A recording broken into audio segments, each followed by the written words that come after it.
Matinding karahasan po talaga mga kababayan ang nangyari dito sa KOJC dahil ayon mismo dito sa isang testigo mga kababayan na isang miyembro ng KOJC ay nagpasabog pa daw mga kababayan etong mga pulis sa General Torres sa loob ng KOJC compound para makapasok na siya namang nagdulot ng takot dito sa mga tao sa loob ng KOJC compound at nagresulta pa mga kababayan sa pagkamatay ng isang miyembro nila on the spot. At marami din po ang hinimatay mga kababayan dahil sa tear gas. At ang sabi, nasa critical na kondisyon hanggang sa ngayon. Panoorin po natin ang statement ng isang testigo mga kababayan. Nung may pumutok po na bomba sa likod, dun siya nagsimula na nervous breakdown.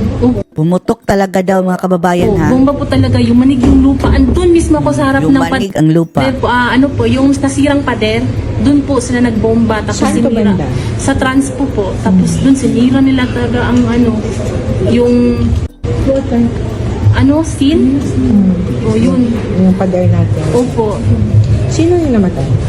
Uncle po namin. Uncle ng husband po. Sobrang dami po ang hinimatay mga kababayan at isa nga dito ay on the spot na nasawi. Nagana na naman? Ala? Ano nangyari? Kababalik niya sa Ano nangyari?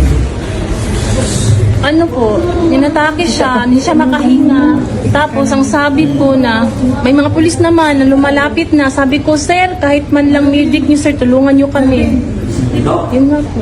Nag-ano sila. Tinanong ba kayong pulis? Opo. Ito mga kababayan, isang minor de edad mga kababayan na bata. Dalawang medic umakyat sa taas ng tower.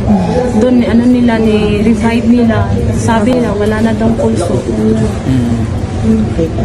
Bomba po talaga, yumanig yung lupa. Andun mismo ako sa harap ng pader po, yung nasirang pader, dun po sila nagbomba. Tapos Saan to sinira. banda? Sa transpo po. Tapos Diwata, General Torre, blood is in your hand. dun sinira nila. Sana makasuhan itong si Torre, no? Dahil labag sa batas itong pinagagawa na nila mga kababayan eh. Ang yung scene. Una-una may pananagutan po sila dahil sa pagkamatay. Hindi ko po alam kung ano ang detalye po bakit namatay yung ating kasamahan Yan si dyan Torre, sa loob ng KOJC. Pero hindi po pwedeng mawala sila ng pananagutan dahil ang panlulusob naman nila sa Bebeha, nagpasabog daw mga kababayan tapos tear gas pa. KOJC compound ang dahilan kung bakit namatay po yung ating kasama. Ayan po ata ang binibigyan ng CPR nung namatay. Hindi ko po alam kung CPR nga ba ho yung ginagawa nila or CPR. hindi po malinaw sa video. Ano ba ho yung Naka-blurred nakikita? kasi CPR yan, attorney. Nire-revive siya. Dahil daw yan sa Wala na lang yun. Wala na mga Ano po sila dyan? kababayan. Dead on the At spot malinaw na naman yan. po doon sa guidelines sa inisyu ng Korte Suprema sa isang desisyon, no, na hindi dapat gumagamit ng labis na dahas, lalong-lalo na sa pagsisilbi Sabihin lang natin ito na, dito na yan, doon na yan sa ospital. Pero sinipr na yan mga kababayan doon sa KOJC compound pa. Wala na. Ang warrant. Wala na daw pulso. arrest. At ito naman pong ginawa nila na 3,000 na mga kapulisan para Grabe, arestuhan no? ng isang tao. Yan po sa tingin ko ay An update po mga kababayan, wala pong nahuli ha. Wala po silang nakita doon sa sa compound ng KOJC. napaka excessive use of force. Now, MJ, hindi ko alam kung Mayroon pa silang device mga kababayan na parang high-tech na kung mayroong papalag ay parang iba-blast nila ng sound wave na talagang wasak ang iyong eardrums, ano nangyari kay Dr. Lorraine Badoy at kay Eric Celis, no, dahil dapat kasama nila ako kahapon pa dyan sa Davao. Dapat lilipad kami ng umaga ng Friday. May a-attend lang kasal Tinordon lang sila Tinordon sila sa loob ng KOJC mga kababayan. Bawal lumabas, bawal pumasok. o'clock at sasali rin doon sa press conference na hapon dyan sa KOJC dahil meron ng mga A1 sources na talagang lulusob ang kapulisan. No? Meron na bang balita kay Lorraine Badoy at kay Eric Celis kung sila po ay nandoon sa loob ng KOJC nung linusob po ang premises ng KOJC? Yes, attorney. Dahil ang plano po talaga namin Nasaksihan nila. mag-vigil sa loob. Nasaksihan nila yung mismo pagkatake. Nasa loob po sila ngayon, Attorney Harry, no? Maraming Nasaksihan kanina nila na Lorraine Badoy. speaking engagement din. Si Ka Eric doon sa labas ng KOJC compound. Andun si Ma'am Lorraine, no? At yung mga kasama natin sa Banateros na nagla-live stream. Imagine, from 4 a.m. mag-alas 11 na, tuloy pa rin sila, attorney, at hindi lang yun, merong mga traffic na cause dito sa kanilang operasyon dahil para Pati mga kabinet mga kababayan, no, hinanap. Andun ba si Kibuloy sa loob ng kabinet? Shurak. sado po ang isang lane ng Philippine-Japan Friendship Highway. Talagang minamasama nila, attorney, ang Davao City. Ito ba enough na Sinasalo. para magdeklara sila ng martial law at hawakan po ang pamamahala? Ang kapal. Bakit kayo magdedeklara ng martial law? Kayo nang gugulo. Ang mga pulis ang nanggugulo mga kababayan ni Torre. Oh, hindi lahat ng pulis ha. Ito lang mga pulis ni Torre mga kababayan ang nanggugulo. Wala namang gulo sa Davao. Tapos magdedeklara ng martial law dahil nanggugulo ang mga pulis.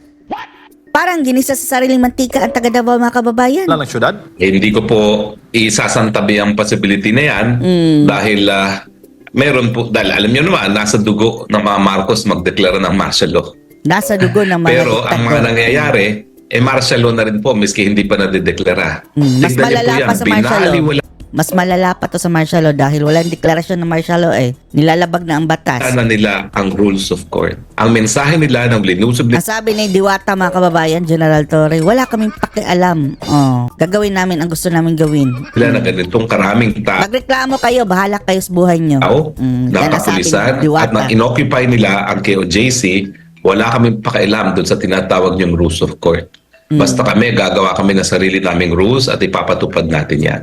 Lantarang pagbabastos po yan sa ating hudikatura. Eto mga dilawan mga kababayan na galit dati sa mga Marcos, no? Silent dito. Sige, silent kayo ngayon. Tapos, sooner or later mga kababayan, if ever matatalo na nila ang lahat ng mga Duterte, tahimik na, kulong na lahat, kayo naman ang susunod. Kayo. Balik na naman tayo doon sa diktadura. Diktadura. Nagbigay po ng guidelines kung paano talaga dapat ma-serve ang alias writ of warrants of arrest. Kaya kasi kanina, actually, attorney, nung pinag-usapan talaga si Torre ng ating mga legal counsel na pwede Pinakitaan ng mga mapayapa dokumento. Walang paki si Torre. pasok o kinestyon pa nga yung Dapat ito si Torre, no? Kasuhan ito mga kababayan. warrant. Ngayon na. Kasi isa lang yung hinahanap at sakop lahat ng sila pastor at iba pang mga co-accused sa Pero isa lang yung Tapos habang nagre-raid si Torre mga kababayan, no, laging may kausap sa telepono. Bit-bit ang telepono mga kababayan. Parang mayroong nag-i-instruct sa kanya. nakita na warrant of arrest, Sa isang papel. individual lang yun.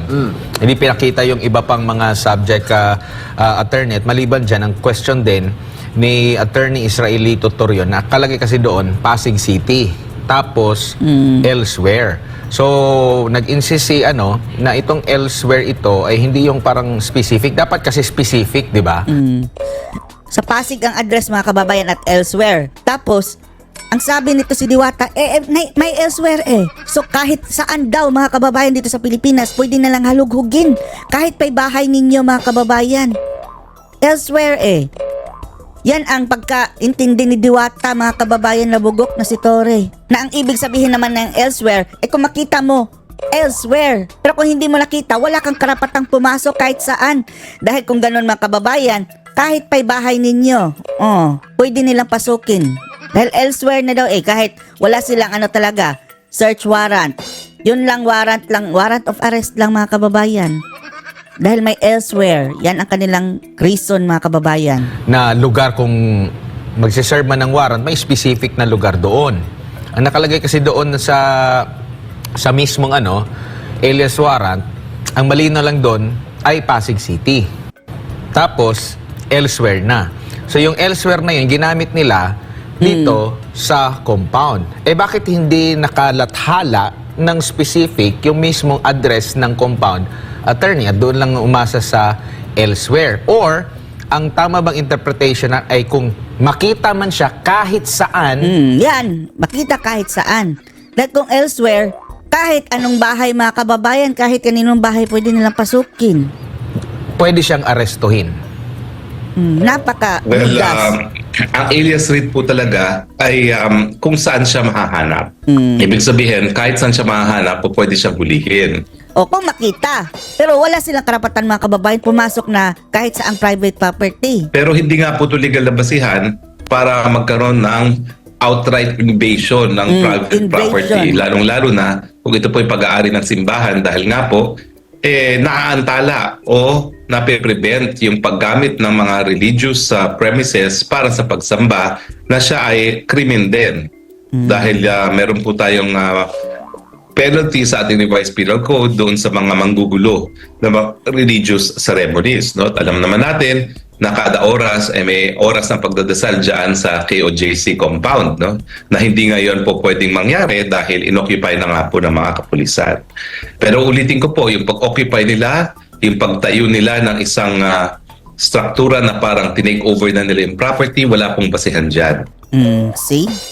Eto na po mga kababayan, ang resulta ng Bangag government. Anong masasabi niyo dito? Post your comments below.